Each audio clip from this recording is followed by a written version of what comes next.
Shalom, dan kita bersua lagi dalam ringkasan pelajaran Sekolah Sabat, pelajaran ke-11 yang bertajuk Alkitab dan Nubuatan. Untuk memulai pembelajaran kita saudara, mari kita tunduk kepala dan kita berdoa. Bapa di syurga, pada saat ini terima kasih karena kebaikan Tuhan bersama dengan kami dalam pembelajaran Sekolah Sabat kami pada minggu ini. Dalam nama Yesus kami berdoa. Amin. Sekali lagi saudara, saya mengucapkan puji Tuhan, terima kasih karena saudara terus bersama dengan saya dalam ringkasan pelajaran Sekolah Sabat setiap minggu. Nah saudara, pertanyaan dasar Sekolah Sabat kita pada minggu ini ialah bagaimana pandangan historis boleh membantu kita memahami nubuatan Alkitab dengan benar? Inilah pertanyaan saudara. Juga seperti biasa di screen saudara adalah ayat-ayat Alkitab yang membantu kita dalam pelajaran Sekolah Sabat pada minggu ini.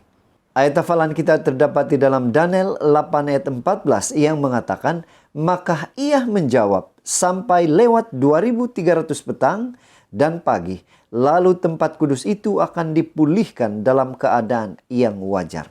Nah saudara, apa kaitan ayat ini dengan tajuk Sekolah Sabat kita tentang penafsiran historis? Saudara, Tuhan tidak pernah dibatasi oleh masa. Oleh itu hanya Dia yang dapat memberitahu kita peristiwa yang belum berlaku. Dia berkali-kali membuatkan perkara itu di dalam firman-Nya. Pemenuhan nubuatan tersebut disahkan oleh sejarah sehingga kita dapat yakin bahwa nubuatan tentang masa depan juga akan digenapi. Apakah nubuatan itu penting? Nubuatan Alkitab sangat penting untuk identiti dan misi kita. Nubuatan menyediakan mekanisme dalaman dan luaran untuk menguatkan ketepatan firman Tuhan. Minggu ini kita akan mengkaji bagaimana kita dapat menggunakan pandangan historis untuk memahami nubuatan.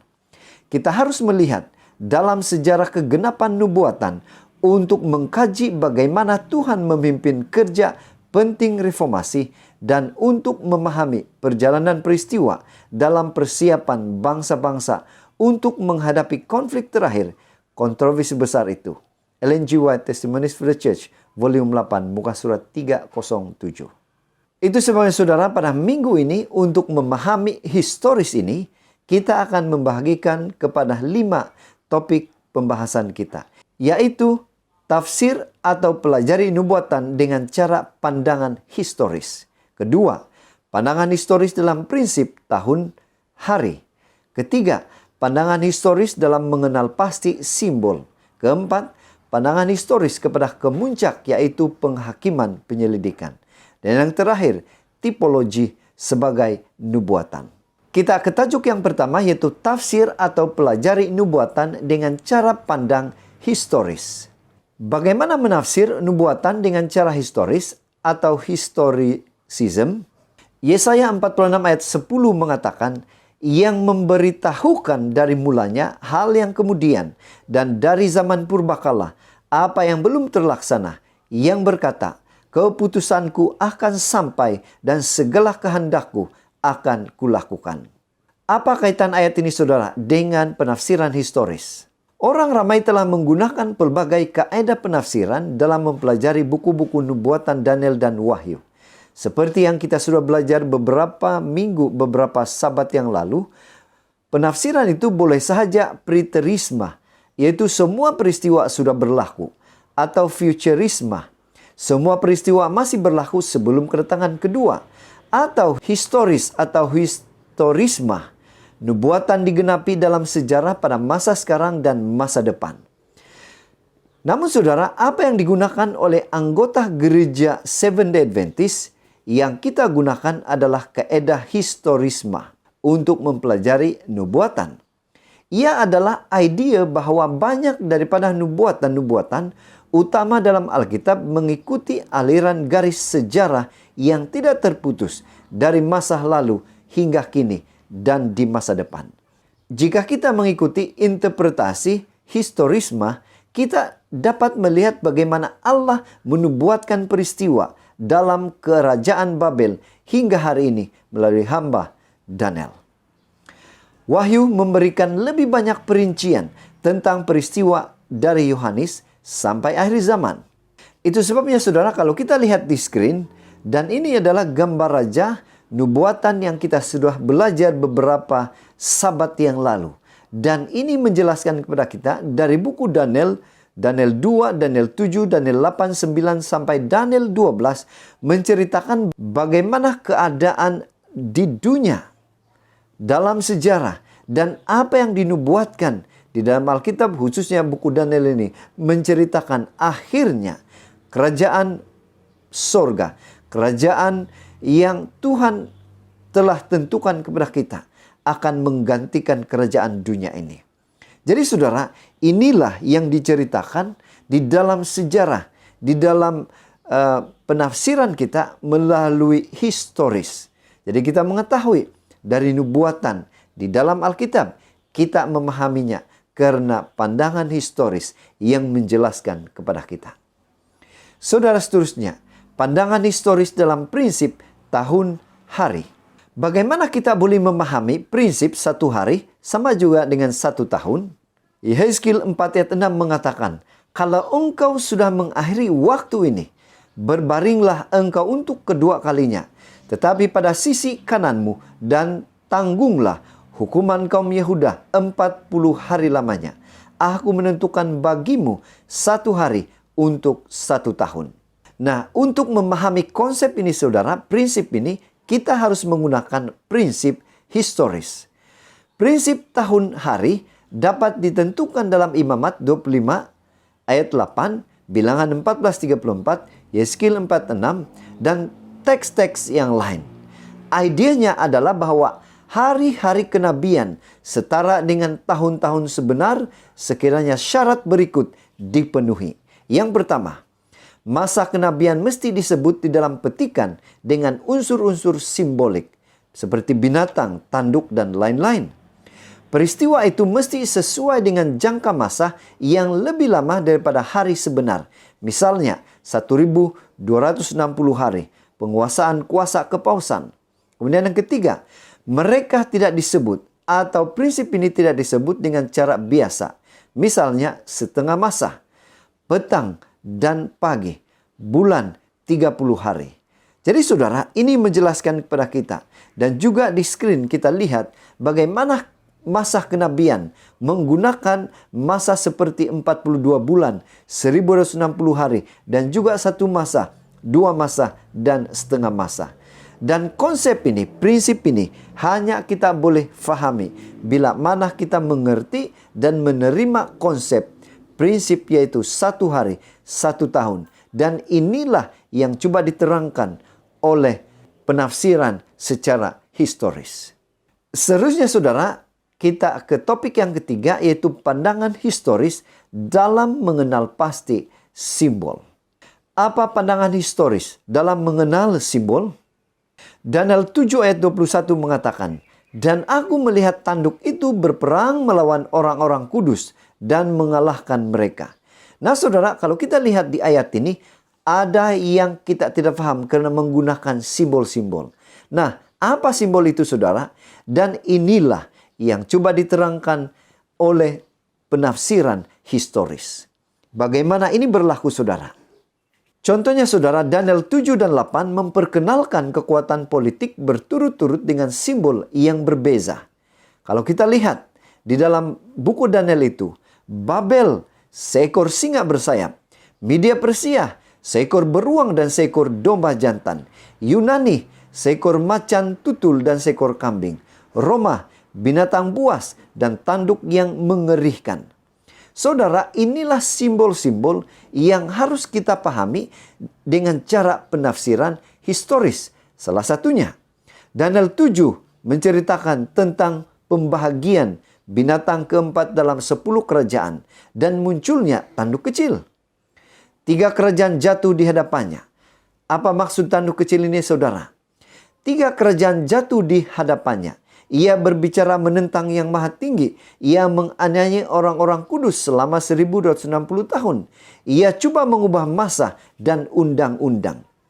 Ini mengidentifikasikan tanduk itu sebagai kekuatan politik dan agama yang datang dari Roma. Inilah artinya, saudara, cara penafsiran historis di dalam konteks simbol yang harus dimengerti secara tidak langsung di dalam pembelajaran sejarah. Juga saudara, dalam Daniel 8, tanduk kecil adalah Roma yang menaklukkan wilayah baru dan berperang melawan orang-orang kudus. Fasa ini sama dengan tanduk kecil di dalam bab atau Daniel pasal yang ke-7. Hanya ada kekuatan politik dan agama dalam sejarah yang memenuhi ini. Kepausan, kegiatannya bermula pada zaman gelap dan akan berterusan sehingga waktu akhir. Jadi saudara, kita boleh lihat perbandingan di screen juga, Daniel 7 dan Daniel 8, bagaimana simbol-simbol ini digunakan di dalam buku Daniel dan 7. Dan prinsip ini boleh kita fahami bila mana kita memahami sejarah. Dan inilah penafsiran historis. Artinya, semua nubuatan yang kita terangkan ini hanya boleh jelas dan hanya difahami apabila menerapkan pandangan historis kepada simbol-simbol dalam nubuatan Alkitab. Seterusnya, topik yang keempat, pandangan historis kepada kemuncak, yaitu penghakiman penyelidikan. Bagaimana pandangan historis kepada kemuncak, yaitu penghakiman penyelidikan atau investigative judgment ini?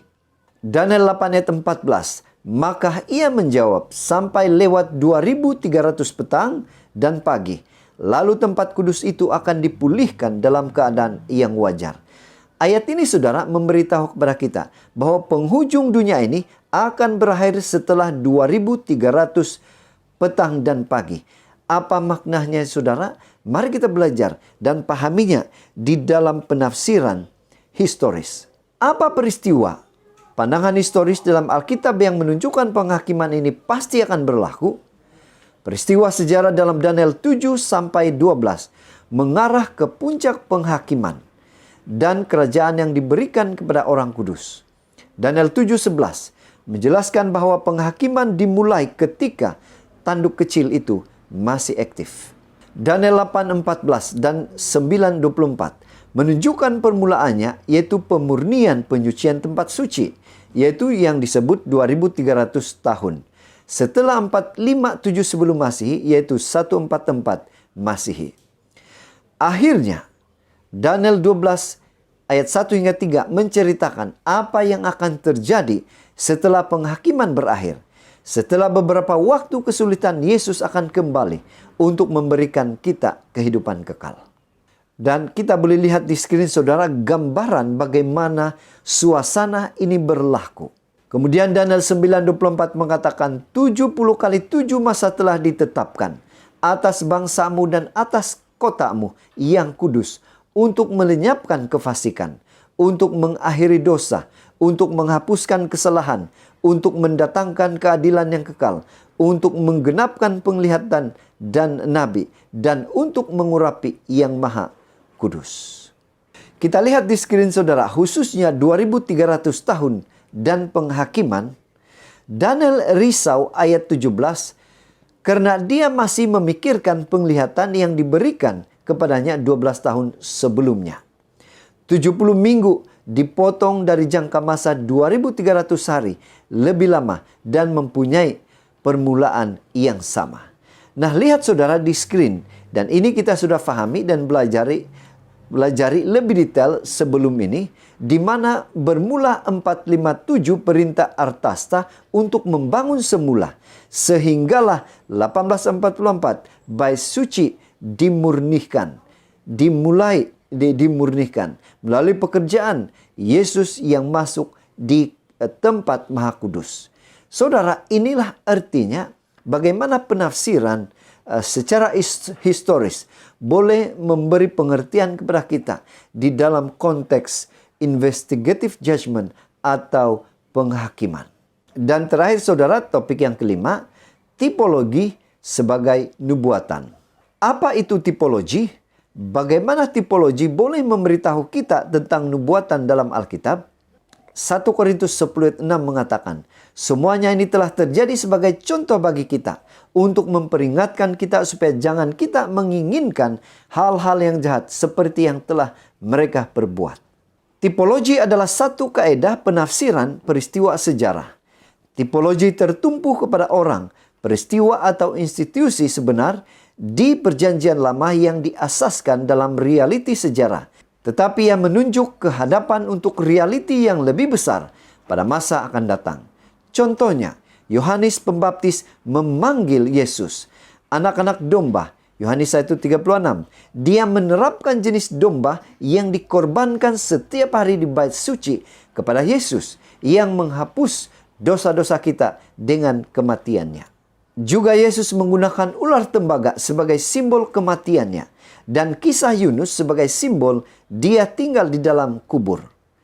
Paulus menggunakan banyak contoh seperti ini, 1 Korintus dan juga Galatia, untuk mengajarkan kebenaran rohani yang dapat diterapkan dalam kehidupan kita sehari-hari. Itulah artinya saudara tipologi di dalam nubuatan. Pena Inspirasi menjelaskan kepada kita saudara tentang pelajaran kita hari ini. Kita hidup dalam adegan penutupan sejarah bumi ini. Nubuatan cepat dipenuhi, jam percobaan cepat berlalu. Kita tidak ada masa, tidak sesaat untuk kalah. Biarkan pesan Kristus yang segera kembali berbunyi dengan kata-kata peringatan yang sungguh-sungguh. Marilah kita meyakinkan lelaki dan wanita di mana-mana untuk bertaubat dan melarikan diri dari murka yang akan datang. Jadi saudara, dari pelajaran Sekolah Sabat kita pada minggu ini, kita boleh menyimpulkan untuk menafsirkan dan mempelajari nubuatan dalam Alkitab. Kaedah pandangan historis mesti digunakan supaya dapat dimengerti dengan benar. Jadi saudara, inilah ringkasan Sekolah Sabat kita pada minggu ini. Semoga membantu kita dalam pembelajaran Sekolah Sabat kita. Tuhan memberkati. Mari kita berdoa. Bapa di surga, saat ini terima kasih karena kebaikan Tuhan telah bersama dengan kami dalam pelajaran Sekolah Sabat kami pada minggu ini. Dalam nama Yesus kami berdoa. Amin.